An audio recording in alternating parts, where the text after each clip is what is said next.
one of the things that many people misunderstand about Buddhism is, I've heard this a lot. They say that Buddhism is negative. Buddhism is very pessimistic. It speaks about death and dying and sickness and crying. Why Buddha speaks about negative stuff? Can't we have something joyful and happy about this life? Well, from this video, we're going to talk about, is Buddhism really negative? So here's the reason why a person might come to a conclusion that the Buddha's teachings are quite pessimistic and it is negative. It is because of the first noble truth. Now, what is the first noble truth? It is dukkha in Pali language, which is literally translated as suffering or stress. Now, these words have deeper meanings. When Buddha speaks about dukkha, Buddha means about deep things about life. But when you look at this word, suffering or stress or dukkha, one might come to a conclusion that, oh, Buddha speaks about suffering, right? Buddha says that life is suffering. But when you look at the life, there are things that we can be happy about life. And also there are moments that we have a lot of joyfulness in our life. So why Buddha speaks about negative stuff? And also the Buddha explains in his first sermon about the first noble truth, the dukkha, as like this. Now the Buddha says, now this, monks, is the noble truth of stress or suffering. Birth is stressful, aging is stressful, death is stressful, sorrow, lamentation, pain, distress, and despair are stressful. Association with the unbeloved is stressful. Separation from the loved is stressful. Not getting what is wanted is stressful. In short, the 5 clinging aggregates are stressful. Now, when someone look at this explanation, they might come to a conclusion, oh, life is stressful. So that is the reason for so many people to say that Buddha speaks about negative stuff. But if you really understand about what Buddha meant by this, you will find that Buddhism is not negative or pessimistic. It is more realistic. Okay? So why Buddha speaks about this? It is because this is the common truth that we all share in all living beings. No matter what level of life that we have, we all share these things, these truths in our life. That is a common truth. So Buddha saw this, and that is why Buddha speaks about this. So yes, it seems to be pretty miserable, right? But wait until you hear the second noble truth. What is the second noble truth? It is called the samudaya, the origin of suffering. Now Buddha says there's a reason why we suffer. What is the origin of this suffering? Now Buddha explains that the reason why we suffer is because of tanha. Tanha means craving, literally translated as craving. But there is more to this word, okay? So why we suffer is because we have this craving and attachment towards things, okay? Towards things, people, and to ourselves as well. So, and it gets better when you hear the third noble truth. The Buddha says that you can end the suffering. The third noble truth is called nirodha, the cessation. Now, the Buddha says that you can end the suffering by letting go of the cause of the suffering, right? I'll repeat it again.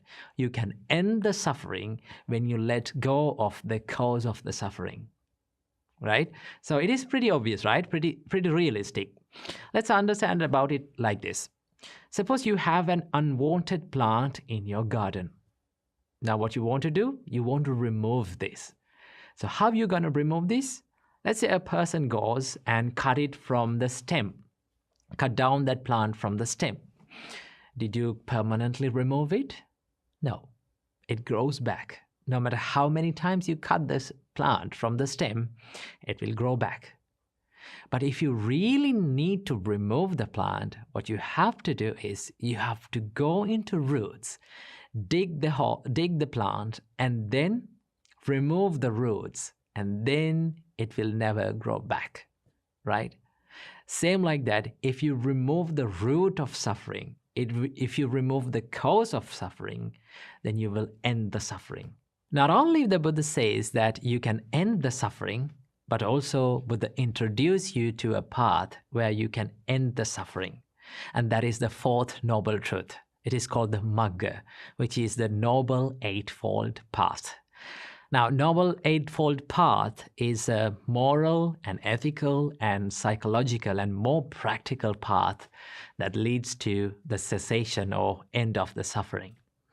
So basically, the Buddha is like a doctor, okay? So what a doctor might do? He might come to a patient and says, hey, listen, let's be honest that you have this disease. You have to be honest. I know it is painful. I know it is very negative and pessimistic to talk about this, but let's be honest. If you need to cure this disease, you need to focus on it.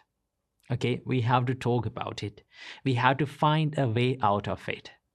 So the doctor says that there is a disease. He will be honest with you, and he says, and he comes with the good news, and that is that you can cure this disease. Okay, we can cure this disease, and I will show you how to cure this disease. And also the doctor will say that take these pills and take these medicines to end your disease or to cure your disease. And same like that, Buddha identifies your disease, and he talks about that disease, and also Buddha identified what causes this disease, and also the Buddha comes up with the positive, more happy news that you can end this suffering, okay? And also Buddha comes up with a way to end this suffering. So if you look at it in that way, Buddhism is not pessimistic. It is not negative. It is more realistic because Buddha talks about the truth in this life. What is the truth? It is the first noble truth. That is the suffering. Suffering is the only thing that we all share commonly in this world. No matter what level in this life that we are in, we all suffer. Okay? Wealthy people, no matter how much rich you are, no matter how much poor we are, we all suffer and we all share these sufferings. What is that? Suffering of sickness, suffering of death, suffering of diseases, suffering of aging, suffering of despair, lamentation, crying. This is something that is very common to all of us. And talking about it and thinking about it might not be a negative thing, because most of the time what we are doing is we are running away from this truth. We don't like to talk about it. We always like to forget about it. And also we have found many creative things to forget the suffering, not to end the suffering. Okay, we think that we end the suffering, but it grows back. It comes back. Same like you're removing a plant from a stem. So what Buddha does is, what Buddha shows you is a path to go into the root of this problem and remove the root, remove the origin, remove the cause to end the suffering. So remember that Buddhism is not negative and it is not pessimistic. It is more realistic and it is more practical. So I hope you got some idea about what Buddha teaches you.